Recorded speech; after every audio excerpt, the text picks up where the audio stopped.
Hi and welcome to a new vlog. I've just literally come back from the Harrogate show. I didn't leave there till 6, it shuts at 4 on trade days, but I got away at 6. Let's put my phone down. I've trolled around there, taking all my photographs and stuff.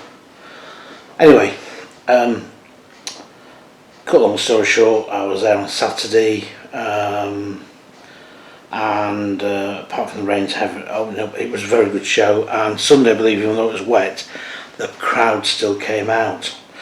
What I did get the feeling of is from a few people I do know that don't tell me porcupines exactly, is the fact is that they thought there was more interest than there's been for a while, and a few sales have been made. So let's hope that is now going to be the start of a bit of an upturn. Now, I've just been watching Darren from Practical Caravans. Now, I quite like Darren. He sort of he quite amuses me actually, the way he comes across, because he's not a sort of chap to be all sort of after the after all the glory. But I'm just watching about buying from a show. His advice. Well, look, what he says is quite true, obviously, and I'm not going to knock him in any way, but what he's saying is basically is pretty much common sense. If you're going to make a big purchase, you'd never buy a house just by going at it once. Maybe you might do, some people might do, but most of the time people on a big purchase, especially in times when money has been tighter, you want to make sure you're getting it right.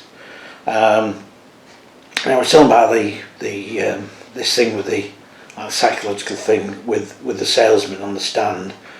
I don't think there's a pressure selling as there used to be back in the day. I can remember back in the especially in the early 80s when times were a bit tough, there was a lot of pressure selling, and also when the times were good in the mid 80s. I'd go to the NEC and you'd get accosted by a salesman because most of us had a bit of money in our pocket, and we go, "Dad, do you know what, I'll take a punt on that. Yeah, I like it." And if you didn't like it, well, okay, so we'll sell it again and we'll do another trade or whatever if it's a caravan. These days you've got to make sure it's right, because you can't afford to change it and lose the money on it. So when he says about salesmen, yes, they hanker around. I've been accosted by a salesman who obviously don't know who I am, so not connected with the industry, and they'll come across, and as soon as they start to get out, I go, yeah, I'm just looking, mate. That's as simple as that. And 99 times out of 100, they will drift off and away. Now, when he says about people hanging about and people asking questions, and then I'm not, do you need any help? No, I don't. Oh, by the way, what is this? What they mean to say is, translated is, when that salesman, do you need any help? They don't look at it as, oh, can you explain what the cooker does or what that does? They think help to start to make a sale. So people go, oh, no, I don't.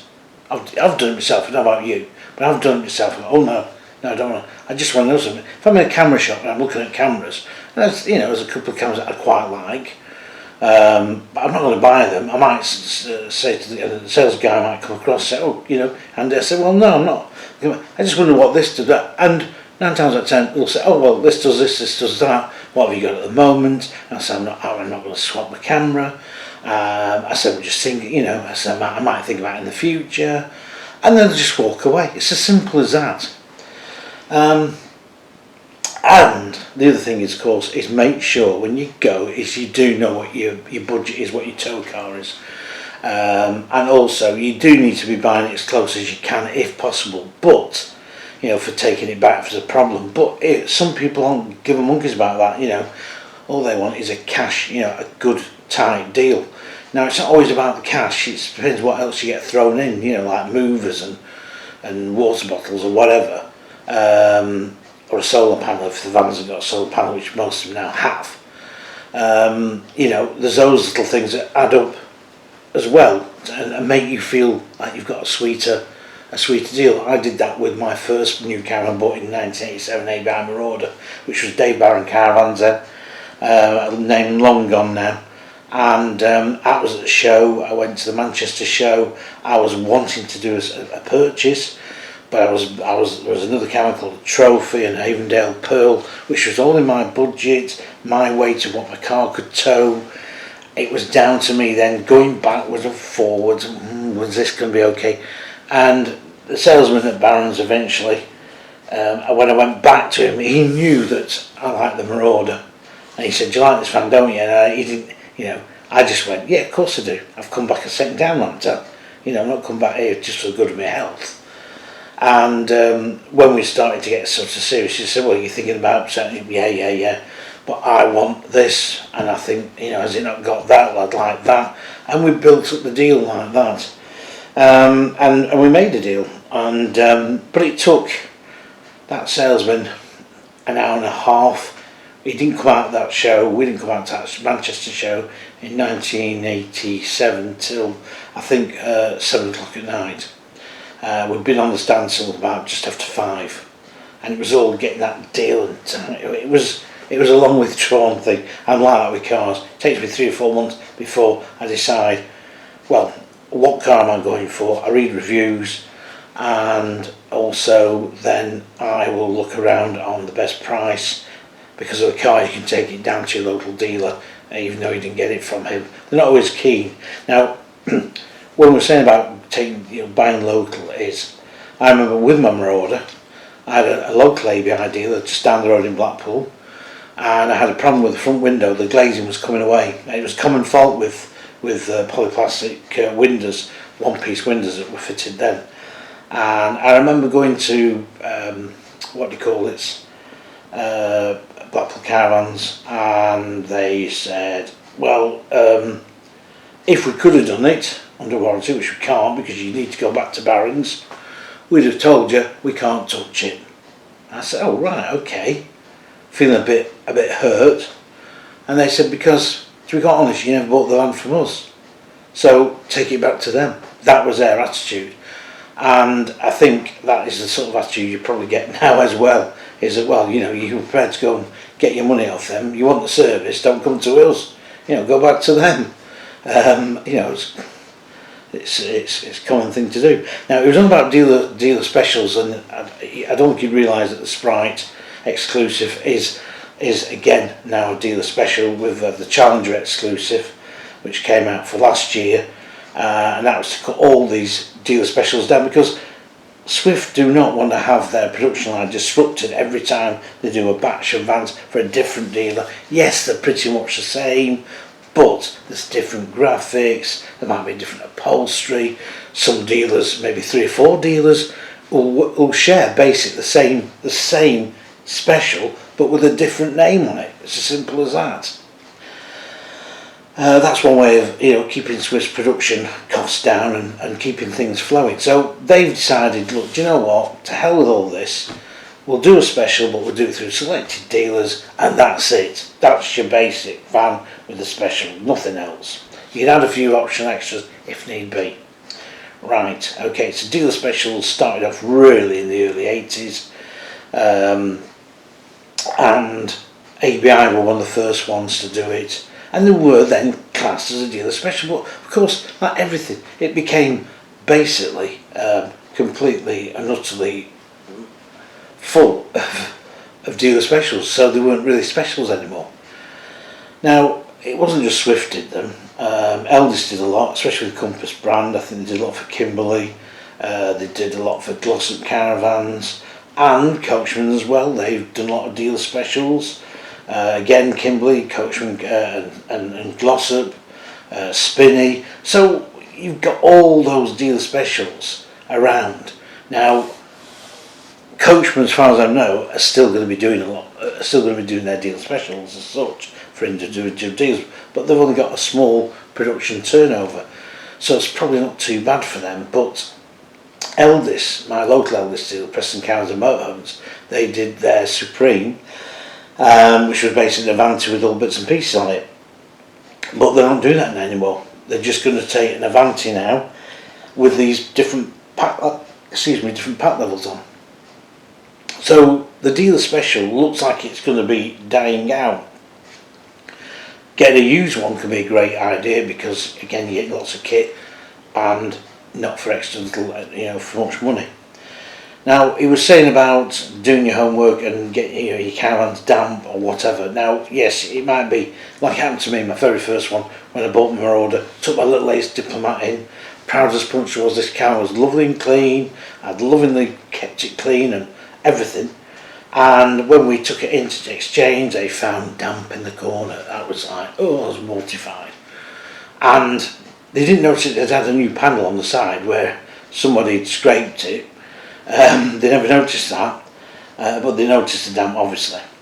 So their next thing was, this is going to cost you an extra, this is going to cost you, not us, you £100 extra to repair it.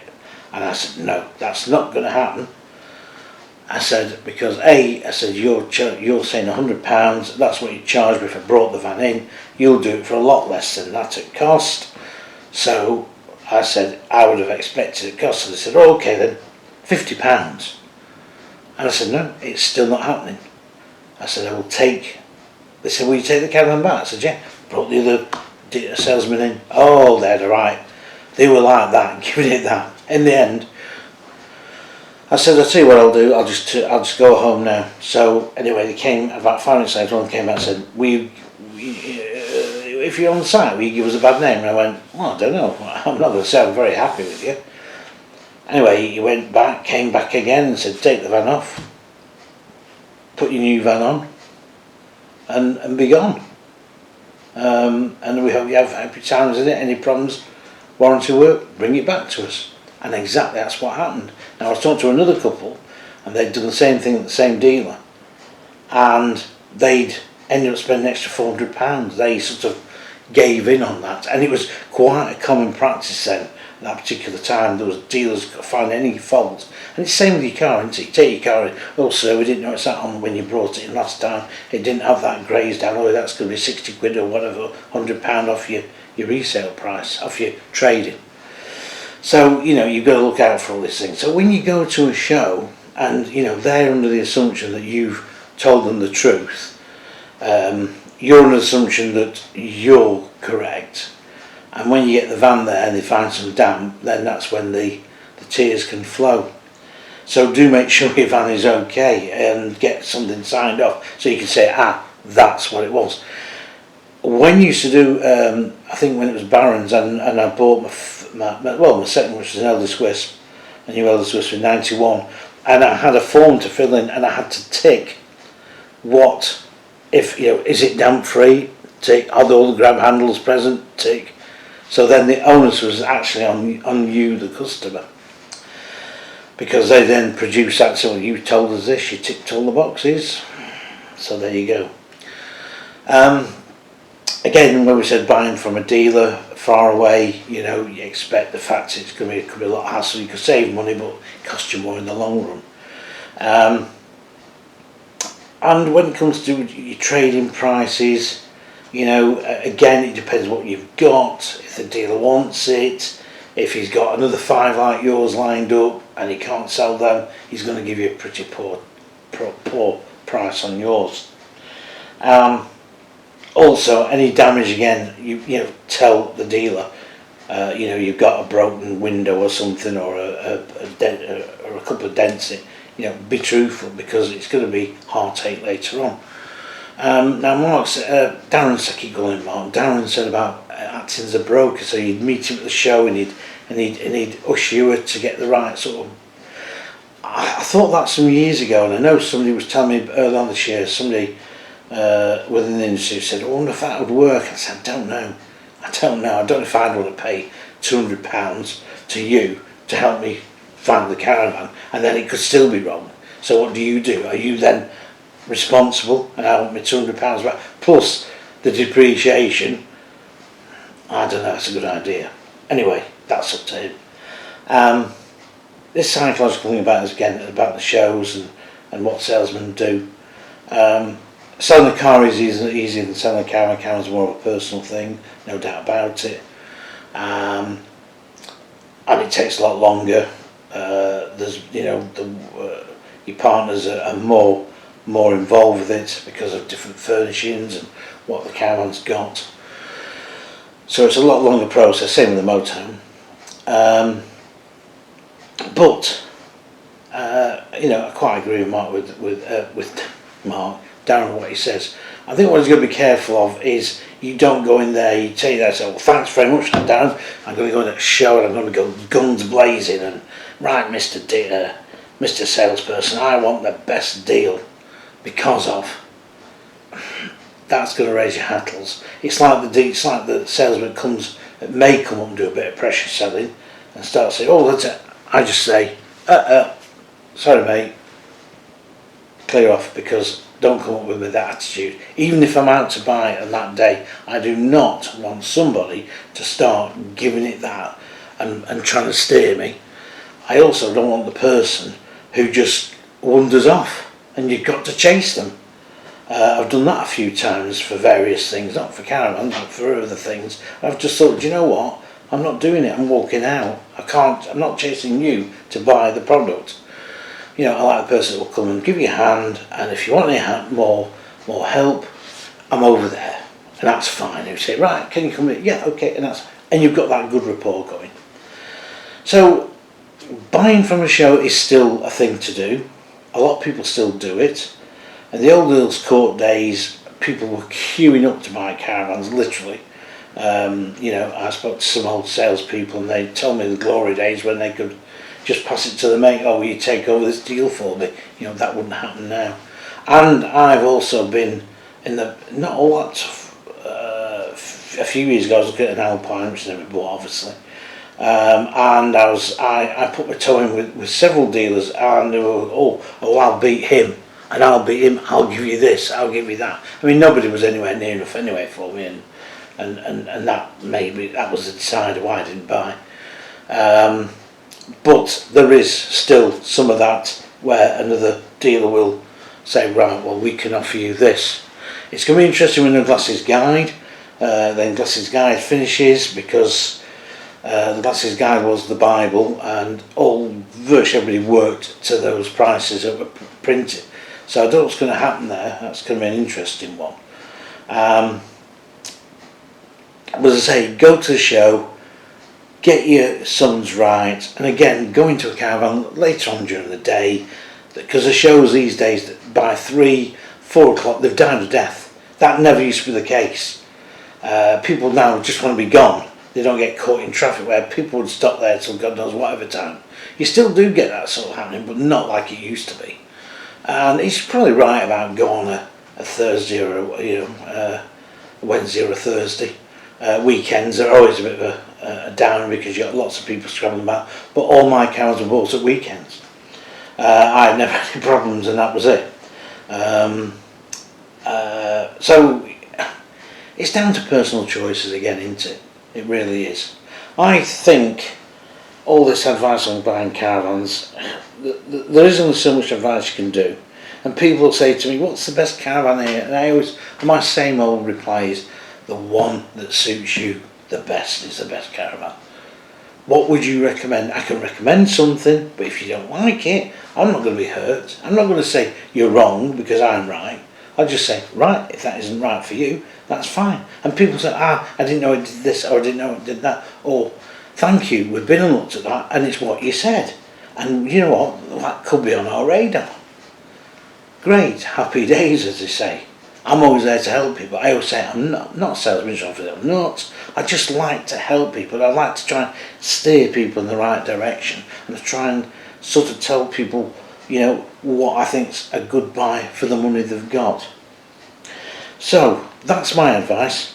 Go to the show, do your homework, like Darren said, and go in with a bit of an open mind. Don't necessarily make that purchase, because a lot of show deals are kept later, a week or two later after the show, because they know they'll get people ringing back.